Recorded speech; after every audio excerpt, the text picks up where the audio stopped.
Murder ಕೇಸ್ನಲ್ಲಿ ನಟ Darshan lock ಆಗ್ತಾ ಇದ್ದ ಹಾಗೆ ಅವರ ಹಳೆಯ ಕೇಸುಗಳು ಕೂಡ ಚಿಗುರೊಡಿತಾ ಇದೆ.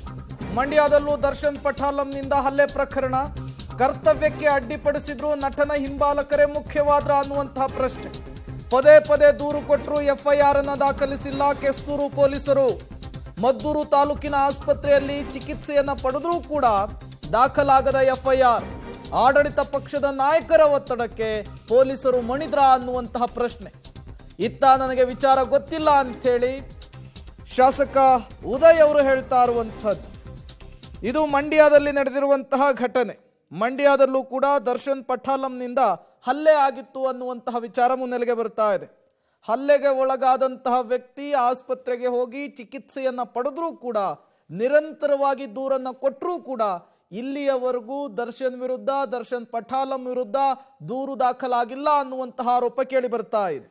ಮತ್ತಷ್ಟು ಡೀಟೇಲ್ಸ್ ಕೊಡ್ತಾರೆ ಮಂಡ್ಯ ಪ್ರತಿನಿಧಿ ರೋಹಿತ್, ಸಂಪರ್ಕದಲ್ಲಿ ಜಾಯಿನ್ ಆಗಿದ್ದಾರೆ. ರೋಹಿತ್, ಈ ಪ್ರಕರಣಕ್ಕೆ ಸಂಬಂಧಪಟ್ಟಂತೆ ಏನೆಲ್ಲ ಬೆಳವಣಿಗೆಗಳಾಗ್ತಾ ಇದೆ? ಏನಿದು ಪ್ರಕರಣ?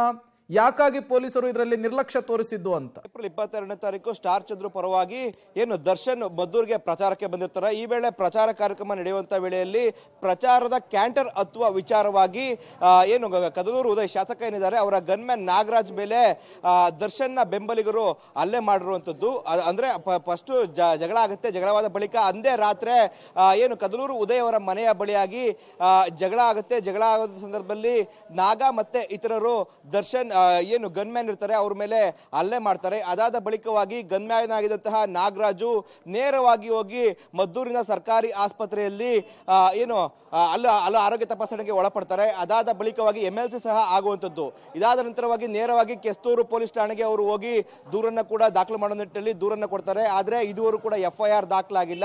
ಅದಾದ ಬಳಿಕವಾಗಿ ಒಂದಷ್ಟು ರಾಜಕೀಯ ಒತ್ತಡದಿಂದಾಗಿ ಈ ಬಗ್ಗೆ ಯಾವುದೇ ರೀತಿಯಾದ ಪ್ರಕರಣ ದಾಖಲಾಗೋದು ಬೇಡ, ಯಾಕಂತಂದ್ರೆ ದರ್ಶನ್ ಪ್ರಚಾರಕ್ಕೆ ಬಂದಿದ್ದು ಸ್ಟಾರ್ ಚಂದ್ರು ಪ್ರಚಾರ ಪರವಾಗಿ. ಆ ನಿಟ್ಟಿನಲ್ಲಿ ಕಾಂಗ್ರೆಸ್ನ ಒಂದಷ್ಟು ಶಾಸಕರು ಮತ್ತೆ ನಾಯಕರುಗಳೆಲ್ಲರೂ ಕೂಡ ಪೊಲೀಸ್ ಅವರಿಗೆ ಹೇಳಿದಂತ ಕಾರಣವಾಗಿ ಈ ಒಂದು FIR ಕೂಡ ದಾಖಲಾಗಿಲ್ಲ. ಎಲ್ಲ ಒಂದ್ ಕಡೆ ಆಡಳಿತ ಪಕ್ಷದ ಒಂದು ಇಂಪ್ಲೈಸ್ನಿಂದಾಗಿ ದರ್ಶನ್ ಪರವಾಗಿ ಆಗ ವಿರುದ್ಧವಾಗಿ FIR ದಾಖಲಾಗಿಲ್ಲ ಅವರ ಬೆಂಬಲಿಗರ ವಿರುದ್ಧವಾಗಿ. ಇದೊಂದು ನಿಟ್ಟಿನಲ್ಲಿ ಆಕ್ರೋಶಗಳು ಕೇಳಿ ಬರ್ತಾ ಇದೆ. ಇದಾದ ಬಳಿಕವಾಗಿ ನಾಗರಾಜ್ ಏನು ಕಲ್ಲೂರು ಉದಯ್ ಏನು ಅವ್ರ ಬಳಿ ಗನ್ಮ್ಯಾನ್ ಆಗಿ ಕೆಲಸ ಮಾಡ್ತಾ ಇದ್ರು, ಆ ಗನ್ಮ್ಯಾನ್ ನಿಂದ ಹೊರಬಂದು ಈಗ DAR ನಲ್ಲಿ ಎಂದಿನಂತೆ ಇದೀಗ ಕೆಲಸವನ್ನ ಮಾಡ್ತಾ ಇರುವಂತದ್ದು. Prem. Okay, thank you Rohit ತಮ್ಮೆಲ್ಲ ಮಾಹಿತಿಗಾಗಿ.